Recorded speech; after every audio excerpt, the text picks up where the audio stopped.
सन 2049 ईस्वी में एक विनाशकारी घटना, जिसे ब्लैक दिसंबर कहा गया, ने पूरी दुनिया को तबाही में धकेल दिया। अरबों लोग मारे गए और राष्ट्रों का अस्तित्व ही खत्म हो गया। जो कुछ बचे थे वे धीरे धीरे छोटी छोटी समुदायों में बंट गए, जिन्हें अब ट्राइब्स, जनजातियां कहा जाता है। समय बीतता गया और इन ट्राइब्स ने अपना खुद का शासन और संस्कृति विकसित कर ली। दृश्य अब 2071 ईस्वी पर शिफ्ट होता है, जहां 3 भाई बहन कियानो, लाइव और एला ओरिजिन्स ट्राइब से हैं और यूरोपा महाद्वीप के जंगलों में शिकार कर रहे हैं। वे चुपचाप अपने शिकार का पीछा कर रहे होते हैं कि अचानक आसमान से एक अजीब सा विमान गुजरता है। एक जोरदार धमाके के साथ दूर कहीं क्रैश हो जाता है। तीनों हैरान रह जाते हैं, उन्होंने कभी कोई विमान देखा ही नहीं था। कियानो और एला उस जगह जाने की बात करते हैं, पर लिव कहती है कि पहले ट्राइब के बुजुर्गों को बताना चाहिए। इधर क्राउ ट्राइब के बेस पर एक अधिकारी वारवरा अपने लीडर कैप्टन एवर से मिलने आती है। वह बताती है कि उसकी टीम ने एक एटलांटियन होवर जेट को मार गिराया है, लेकिन विमान क्रिम्सन ट्राइब के इलाके में जा गिरा। एवर जानता है कि इससे युद्ध छिड़ सकता है, पर वह परवाह नहीं करता, क्योंकि वह उस एटलांटियन टेक्नोलॉजी को पाना चाहता है जिससे वह पूरे महाद्वीप पर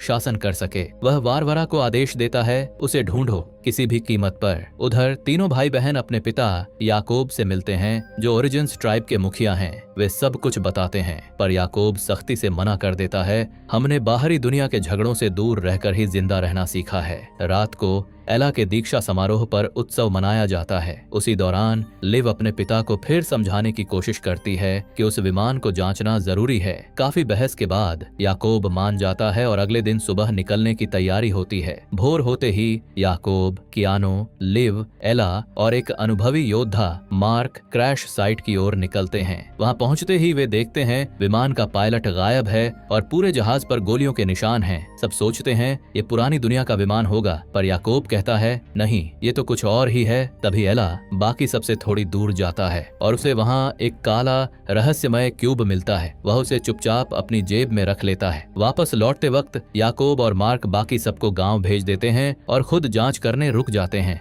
पर एला छिपकर अपने गुप्त ठिकाने पर चला जाता है, एक छोड़ा हुआ हॉल जहां उसने पुराने जमाने की चीजें जमा की हैं, कीबोर्ड, आईफोन, प्लेस्टेशन और अब ये काला क्यूब भी। लेकिन तभी पीछे से खांसी की आवाज आती है। वह मुड़ता है और देखता है कि वही एटलांटियन पायलट खून से लथपथ एक कोने में पड़ा है। पायलट कमजोर आवाज में कहता है, वो क्यूब बहुत जरूरी है हमारे लोगों के लिए। एला घबराया हुआ दवा लाने की बात करता है, पर पायलट कहता है किसी को मत बताना, बस इसे सुरक्षित रखना। एला दौड़कर गांव जाता है, दवाइयां चुराता है और क्यूब को एक संदूक में छिपा देता है। लेकिन तभी उसके भाई बहन पकड़ लेते हैं। वह सब कुछ मान जाता है और उन्हें पायलट तक ले जाता है। लिव पायलट के घाव देखती है। वह कहती है इसे गांव ले जाना होगा। तीनों मिलकर उसे उठाते हैं, पर उन्हें पता नहीं होता कि एक क्राउ जासूस ग्रीटा उनका पीछा कर रही है। इधर याकूब और मार्क पास की लिटिल प्रा ट्राइब पहुंचते हैं, पर वहां सब मरे पड़े हैं। लाशों के बीच एक घायल क्रिम्सन सैनिक कहता है क्राउज ने हमला किया, वे उस पायलट को ढूंढ रहे हैं। गांव लौटकर डॉक्टर कहती है मैंने अपनी पूरी कोशिश की, लेकिन उसने बहुत खून खो दिया है। एला चुपके से पायलट के पास जाता है। वह उसे क्यूब दिखाता है। पायलट कहता है इसके अंदर एक संदेश है, पूर्व से आने वाले एक खतरे के बारे में। इसे एटलांटियन आर्क तक पहुंचाना होगा, गलत हाथों में नहीं जाना चाहिए। और फिर पायलट कहता है अगर तुम जानना चाहते हो कि दुनिया कैसे खत्म हुई तो इस मिशन को पूरा करो। इसी वक्त याकूब लौटता है और कहता है क्राउ ट्राइब पास आ रही है, हमें गांव की रक्षा करनी होगी। वह आदेश देता है सभी हथियार उठाओ, पर तभी बाहर से एक चिल्लाहट सुनाई देती है और वारवरा की फौज गांव पर टूट पड़ती है। याकूब पायलट को सौंपकर शांति की कोशिश करता है, पर वारवरा मुस्कुराकर एक गांव वाले का सिर फेंक देती है और फिर क्राउ सैनिक गैस इनहेल करते हैं और गांव पर हमला कर देते हैं। आग, चीखें और तबाही के बीच एला भागकर पायलट के पास पहुंचता है। पायलट आखिरी बार कहता है ये क्यूब अब सिर्फ तुम्हारी आंखों से सक्रिय होगा, और मर जाता है। एला क्यूब लेकर भाग निकलता है। उसे रास्ते में कियानो मिलता है, जो कहता है हम हार रहे हैं, भाग जा। वह जंगल की ओर भाग जाता है। पीछे उसका भाई लड़ते हुए पकड़ा जाता है। लिव ग्रिएटा से लड़ती है, पर वह उसे घायल कर छोड़ देती है। याकूब वारवरा से भिड़ता है, पर वह भी बेहोश कर दिया जाता है। एला क्यूब के साथ भाग चुका है। वह अब जंगलों में अकेला है। वह बार बार क्यूब को एक्टिव करने की कोशिश करता है, पर वो कोई प्रतिक्रिया नहीं देता। थका हुआ और घायल वह लिटिल प्रा गांव पहुंचता है, जहां उसे एक पुराना ट्रक दिखता है। वह मदद की उम्मीद में एक बिल्डिंग के अंदर जाता है, पर जैसे ही कदम रखता है उसे एहसास होता है कि वह अकेला नहीं है। अंधेरे से एक लंबा खुरदुरा आदमी बाहर आता है। उसका नाम है मोसेस। वह कहता है घबराओ मत, मैं कुछ ठीक करने नहीं बल्कि ठीक करने आया हूँ। मोसेस पुराने जमाने की तकनीकें इकट्ठा करता है, कंप्यूटर, वायर, गैजेट्स, और उन्हें ठीक कर बेचता है। एला धीरे धीरे भरोसा करता है और क्यूब दिखाता है। मोसेस चकित रह जाता है। ये एटलांटियन तकनीक है। वह कहता है, शायद मैं इसे ठीक कर सकता हूँ, और एला को कुछ औजार लाने भेजता है। लेकिन जब एला वापस लौटता है, वह देखता है कि मोसेस ट्रक लेकर भाग चुका है। क्यूब उसके हाथों में है। एला गुस्से में उसका पीछा करता है, पर तभी आसमान से एक क्राउ सैनिक झपटता है और एला से पूछता है, क्यूब कहाँ है? एला डर के मारे कुछ कह नहीं पाता। तभी पीछे से गोलियों की आवाज आती है। मोसेस लौट चुका है। वह उस क्राउ सैनिक को मार गिराता है और एला से कहता है, चलो ट्रक में बैठो, अभी निकलना होगा। दोनों तेजी से वहां से भाग निकलते हैं। मोसेस गहरी सांस लेते हुए कहता है, माफ करना बच्चे, मैंने लालच में धोखा दिया था। वह क्यूब एला को लौट आता है और एक सौदा पेश करता है। मैं तुम्हें किसी ऐसे इंसान के पास ले जा सकता हूँ जो सच में इसे ठीक कर सके। फिर जो दाम मिलेगा आधा आधा बांट लेंगे। एला मना करता है, ये मेरे परिवार के लिए है, कोई सौदा नहीं। मोसेस हंसता है, तुम्हारे पास और रास्ता भी तो नहीं है ना? आखिरकार एला मजबूर होकर मान जाता है। रास्ते में एला पूछता है, ब्लैक दिसंबर में क्या हुआ था? मोसेस सोचता है, फिर कहता है, किसी को ठीक से नहीं पता, पर एटलांटियन लोगों को पहले से मालूम था। उन्होंने सब कुछ अपने लिए रख लिया। अब सिर्फ उनकी तकनीक काम करती है, बाकी दुनिया तो राख हो गई। इधर लिव जागती है। वह खुद को एक अजीब अस्पताल में पाती है। डेविड उसके पास बैठा है। वह कहता है, चिंता मत करो, तुम सुरक्षित हो। डेविड बताता है कि उन्होंने उसे क्रिम्सन ट्राइब में लाया है। लिव कहती है, मेरा परिवार, मेरे गांव के लोग। डेविड सिर झुका लेता है। हमें कोई रास्ता नहीं मिला ब्रैडॉक जाने का। थोड़ी देर बाद डेविड का साथी सैम उसे किले का दौरा कराता है। वह बताता है, क्राउ लोग झूठ नहीं बोलते, पर वे निर्दयी हैं। उनके इलाके में जाने का सिर्फ 2 तरीका है, या तो गुलाम बनो या खुद क्राउ। लिव सोच में डूब जाती है। वह कहती है, मुझे ग्रीटा से मिलना है। डेविड मना करता है, पर फिर मान जाता है। अगर तुम उससे कुछ निकाल पाओ तो हमें रास्ता मिल जाएगा। लिव ग्रीटा से मिलती है। दोनों के बीच एक तनाव भरी बातचीत होती है। ग्रीटा कहती है, हमने तुम्हारे लोगों को मारा क्यूब के लिए।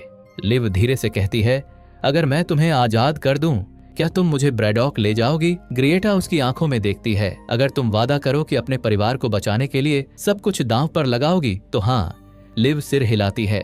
अब एक नया गठबंधन बन चुका है, एक क्रिम्सन और एक क्राउ। इधर केयानो और बाकी कैदी ब्रैडॉक किले पहुंच चुके हैं।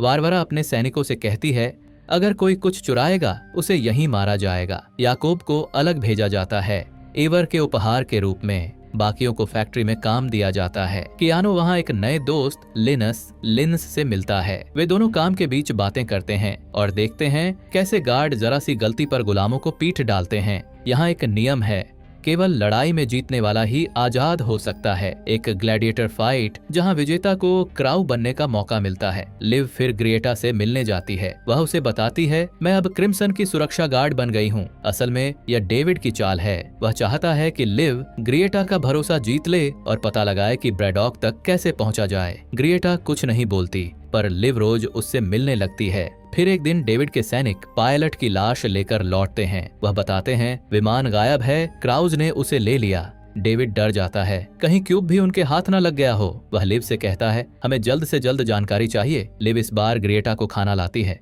थोड़ी बात करने की कोशिश करती है, पर ग्रीटा हंसती है, तुम्हारी नाटकबाजी बेकार है लड़की। वह कुछ नहीं बताती। रात को लिव देखती है, कैद खाने के बाहर एक छोटा सुरंग रास्ता है। उसे एक नया प्लान सूझता है। अगले दिन वह डेविड से कहती है, मैं तुम्हारे ट्राइब में शामिल होना चाहती हूँ, पर उससे पहले मुझे ग्रीटा से एक बार मिलना होगा। डेविड खुद उसे कैद खाने तक ले जाता है, पर जैसे ही वे अंदर पहुंचते हैं, लिव चाल पलट देती है। वह डेविड की गन छीनकर उसे बेहोश कर देती है और चाबी लेकर ग्रीटा को आजाद कर देती है। दोनों भागते हैं, उसी सुरंग से बाहर निकलते हैं, पर बाहर पहुंचते ही ग्रीटा पलटती है। वह लिव को गिरा देती है, उसकी बंदूक छीन लेती है, लेकिन फिर बंदूक वापस थमा देती है। क्राउ अपना वादा निभाते हैं। चलो जंगल के रास्ते चलते हुए लिव कहती है, मैं अपने परिवार के लिए कुछ भी करूंगी। ग्रीटा कहती है, तुम्हारी निष्ठा मुझे पसंद है, तुम एक बेहतरीन क्राउ बन सकती हो। लिव पूछती है, अगर मुझे क्राउ बनना हो तो कहाँ जाऊं? ग्रीटा पूरी तरह उस पर भरोसा कर चुकी है। वह बताती है, ब्रैडॉक जाने का रास्ता है दक्षिणी घाटी से। और तभी लिव मुस्कुराती है और फ्लेयर गन निकालती है, आसमान में लाल रोशनी छोड़ती है। डेविड के सैनिक तुरंत पहुंचते हैं। ग्रीटा पकड़ ली जाती है। वापस बेस पर डेविड लिव से कहता है, तुमने वादा निभाया,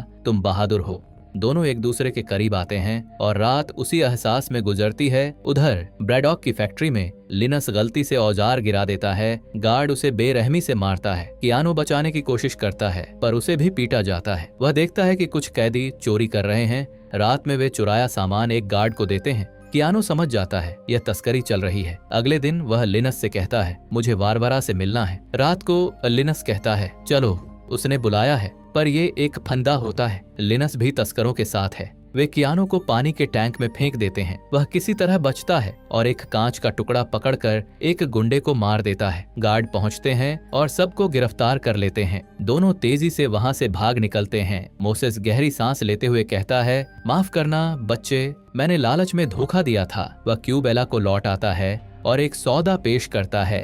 मैं तुम्हें किसी ऐसे इंसान के पास ले जा सकता हूँ जो सच में इसे ठीक कर सके। फिर जो दाम मिलेगा आधा आधा बांट लेंगे। एला मना करता है ये मेरे परिवार के लिए है, कोई सौदा नहीं। मोसेस हंसता है तुम्हारे पास और रास्ता भी तो नहीं है ना। आखिरकार एला मजबूर होकर मान जाता है। रास्ते में एला पूछता है ब्लैक दिसंबर में क्या हुआ था। मोसेस सोचता है, फिर कहता है किसी को ठीक से नहीं पता, पर एटलांटियन लोगों को पहले से मालूम था। उन्होंने सब कुछ अपने लिए रख लिया। अब सिर्फ उनकी तकनीक काम करती है, बाकी दुनिया तो राख हो गई। इधर लिव जागती है। वह खुद को एक अजीब अस्पताल में पाती है। डेविड उसके पास बैठा है। वह कहता है चिंता मत करो, तुम सुरक्षित हो। डेविड बताता है कि उन्होंने उसे क्रिम्सन ट्राइब में लाया है। लिव कहती है मेरा परिवार, मेरे गांव के लोग। डेविड सिर झुका लेता है। हमें कोई रास्ता नहीं मिला ब्रैडॉक जाने का। थोड़ी देर बाद डेविड का साथी सैम उसे किले का दौरा कराता है। वह बताता है क्राउ लोग झूठ नहीं बोलते, पर वे निर्दयी हैं। उनके इलाके में जाने का सिर्फ 2 तरीका है, या तो गुलाम बनो या खुद क्राउ। लिव सोच में डूब जाती है। वह कहती है मुझे ग्रीटा से मिलना है। डेविड मना करता है पर फिर मान जाता है। अगर तुम उससे कुछ निकाल पाओ तो हमें रास्ता मिल जाएगा। लिव ग्रीटा से मिलती है। दोनों के बीच एक तनाव भरी बातचीत होती है। ग्रीटा कहती है हमने तुम्हारे लोगों को मारा क्यूब के लिए। लिव धीरे से कहती है अगर मैं तुम्हें आजाद कर दूं, क्या तुम मुझे ब्रैडॉक ले जाओगी। ग्रीटा उसकी आंखों में देखती है। अगर तुम वादा करो कि अपने परिवार को बचाने के लिए सब कुछ दांव पर लगाओगी तो हाँ। लिव सिर हिलाती है। अब एक नया गठबंधन बन चुका है, एक क्रिम्सन और एक क्राउ। इधर केयानो और बाकी कैदी ब्रैडॉक किले पहुंच चुके हैं। वारवरा अपने सैनिकों से कहती है अगर कोई कुछ चुराएगा उसे यहीं मारा जाएगा।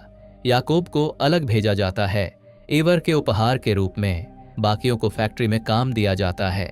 कियानो वहां एक नए दोस्त लिनस से मिलता है। वे दोनों काम के बीच बातें करते हैं और देखते हैं कैसे गार्ड जरा सी गलती पर गुलामों को पीट डालते हैं। यहाँ एक नियम है, केवल लड़ाई में जीतने वाला ही आजाद हो सकता है। एक ग्लैडिएटर फाइट जहां विजेता को क्राउ बनने का मौका मिलता है। लिव फिर ग्रीटा से मिलने जाती है। वह उसे बताती है मैं अब क्रिम्सन की सुरक्षा गार्ड बन गई हूँ। असल में यह डेविड की चाल है। वह चाहता है कि लिव ग्रीटा का भरोसा जीत ले और पता लगाए कि ब्रैडॉक तक कैसे पहुंचा जाए। ग्रीटा कुछ नहीं बोलती, पर लिव रोज उससे मिलने लगती है। फिर एक दिन डेविड के सैनिक पायलट की लाश लेकर लौटते हैं। वह बताते हैं विमान गायब है, क्राउज ने उसे ले लिया। डेविड डर जाता है कहीं क्यूब भी उनके हाथ न लग गया हो। वह लिव से कहता है हमें जल्द से जल्द जानकारी चाहिए। लिव इस बार ग्रीटा को खाना लाती है। थोड़ी बात करने की कोशिश करती है, पर ग्रीटा हंसती है तुम्हारी नाटकबाजी बेकार है लड़की। वह कुछ नहीं बताती। रात को लिव देखती है कैद खाने के बाहर एक छोटा सुरंग रास्ता है। उसे एक नया प्लान सूझता है। अगले दिन वह डेविड से कहती है मैं तुम्हारे ट्राइब में शामिल होना चाहती हूँ, पर उससे पहले मुझे ग्रीटा से एक बार मिलना होगा। डेविड खुद उसे कैद खाने तक ले जाता है, पर जैसे ही वे अंदर पहुंचते हैं लिव चाल पलट देती है। वह डेविड की गन छीनकर उसे बेहोश कर देती है और चाबी लेकर ग्रीटा को आजाद कर देती है। दोनों भागते हैं, उसी सुरंग से बाहर निकलते हैं, पर बाहर पहुंचते ही ग्रीटा पलटती है। वह लिव को गिरा देती है, उसकी बंदूक छीन लेती है, लेकिन फिर बंदूक वापस थमा देती है। क्राउ अपना वादा निभाते हैं। चलो। जंगल के रास्ते चलते हुए लिव कहती है मैं अपने परिवार के लिए कुछ भी करूंगी। ग्रीटा कहती है तुम्हारी निष्ठा मुझे पसंद है, तुम एक बेहतरीन क्राउ बन सकती हो। लिव पूछती है अगर मुझे क्राउ बनना हो तो कहाँ जाऊं। ग्रीटा पूरी तरह उस पर भरोसा कर चुकी है। वह बताती है ब्रैडॉक जाने का रास्ता है दक्षिणी घाटी से। और तभी लिव मुस्कुराती है और फ्लेयर गन निकालती है, आसमान में लाल रोशनी छोड़ती है। डेविड के सैनिक तुरंत पहुंचते हैं, ग्रिएटा पकड़ ली जाती है। वापस बेस पर डेविड लिव से कहता है, तुमने वादा निभाया, तुम बहादुर हो। दोनों एक दूसरे के करीब आते हैं और रात उसी एहसास में गुजरती है। उधर ब्रैडॉक की फैक्ट्री में लिनस गलती से औजार गिरा देता है। गार्ड उसे बेरहमी से मारता है। कियानो बचाने की कोशिश करता है पर उसे भी पीटा जाता है। वह देखता है कि कुछ कैदी चोरी कर रहे हैं। रात में वे चुराया सामान एक गार्ड को देते हैं। कियानो समझ जाता है यह तस्करी चल रही है। अगले दिन वह लिनस से कहता है, मुझे वारवरा से मिलना है। रात को लिनस कहता है, चलो, उसने बुलाया है, पर यह एक फंदा होता है। लिनस भी तस्करों के साथ है। वे कियानो को पानी के टैंक में फेंक देते हैं। वह किसी तरह बचता है और एक कांच का टुकड़ा पकड़कर एक गुंडे को मार देता है। गार्ड पहुंचते हैं और सबको गिरफ्तार कर लेते हैं। अगले दिन कियानो को वारवरा के सामने लाया जाता है। वह सब बताता है। गार्ड भी इसमें शामिल है, लेकिन गार्ड झूठ बोलता है, ये तो खुद चोरी करता था। वारवरा अपने सैनिक की बात पर यकीन करती है, इसे मार दो। लेकिन थोड़ी देर बाद वारवरा को खबर मिलती है, मरे हुए कैदी के पास चोरी किया सामान मिला। अब उसे सच पता चल जाता है। वह गार्ड को बुलाती है और उसे खुद से खुद को मारने का आदेश देती है। गार्ड अपनी तलवार से खुद को छेद लेता है। बाकी तस्करों को भी मार दिया जाता है। फिर वह कहती है, कियानो, अब तुम मेरे साथ रहोगे। वह उसे अपने शानदार महल नुमा घर में ले जाती है, जहां कई अन्य गुलाम रहते हैं जो उसके मनोरंजन के लिए रखे गए हैं। रात के खाने में वह उसे नया यूनिफॉर्म देती है, पर कियानो मेकअप लगाने से इनकार करता है। वारवरा मुस्कुराती है, तुम बाकी सबसे अलग हो। फिर गुस्से में उसका खाना फेंक देती है और दूसरे गुलाम को कुत्ते की तरह खिलाती है। सबको बाहर भेज देती है सिवाय कियानो के। वह उसे कमरे में खींचती है, उसके कपड़े फाड़ देती है और उसे धमकाते हुए इस्तेमाल करती है। अगली सुबह दूसरा गुलाम ड्यूएट कियानो का मजाक उड़ाता है, बधाई हो, अब तुम वारवरा के पसंदीदा बन गए हो। कियानो बस इतना कहता है, हम सब यहाँ गुलाम हैं, बस काम अलग है। अगले दिन वारवरा अपने सभी गुलामों को लेकर एक भव्य पार्टी में जाती है, जहां खुद ईवार मौजूद है, क्राउ ट्राइब का निर्दयी लीडर। वहां ईवर वारवरा की तारीफ करता है कि उसने विमान ढूंढ लिया, लेकिन फिर ठंडी आवाज में कहता है, पर उस विमान में कोई मूल्यवान चीज नहीं थी। क्यूब कहाँ है? वारवरा कुछ नहीं कह पाती। इसी बीच कियानो वहां खड़ा सब देख रहा होता है और तभी वह अपने पिता याकूब को देखता है, जो अब एवर का गुलाम बन चुका है। कियानो की आंखें फटी रह जाती हैं, पर वह चुप रहता है। वारवरा को कुछ पता नहीं चलता। रात में वारवरा अपने घर लौटती है। वह अब और ज्यादा कियानो में दिलचस्पी लेने लगी है। वह पूछती है, तुम्हारे बचपन की दुखभरी कहानियां बताओ। कियानो धीरे धीरे झूठी बातें कहता है, मैं बस अपनी आजादी चाहता हूं। वारवरा हंसती है, आजादी, वो तो बस मौत से पहले की कल्पना है। इधर लिव को अब क्रिम्सन का आधिकारिक यूनिफॉर्म और हथियार मिल चुका है। वह अब एक सैनिक है। डेविड कहता है, हमारा अगला मिशन गुप्त है, हमें ब्रैडॉक पर हमला करना है। पर जैसे ही टीम निकलने वाली होती है, किले के दरवाजे बंद हो जाते हैं। कैमरन, क्रिम्सन का लीडर, अपने सैनिकों के साथ आता है। वह चिल्लाता है, डेविड, तुमने हमारे उसूल तोड़े हैं, हम युद्ध नहीं चाहते थे। डेविड जवाब देता है, क्राउ कभी शांति नहीं चाहता। अगर हम कुछ नहीं करेंगे तो वे हम सबको निगल लेंगे। लेकिन कैमरन उसकी बात नहीं सुनता। तुम गद्दार हो, डेविड कहता है, बाकी सब निर्दोष हैं, अगर सजा चाहिए तो बस मुझे दो। सैनिक उसे पकड़ लेते हैं। इधर एला और मोसेस यात्रा जारी रखते हैं। रास्ते में उन्हें एक परिवार मिलता है जो पूर्व की ओर से भाग रहा है।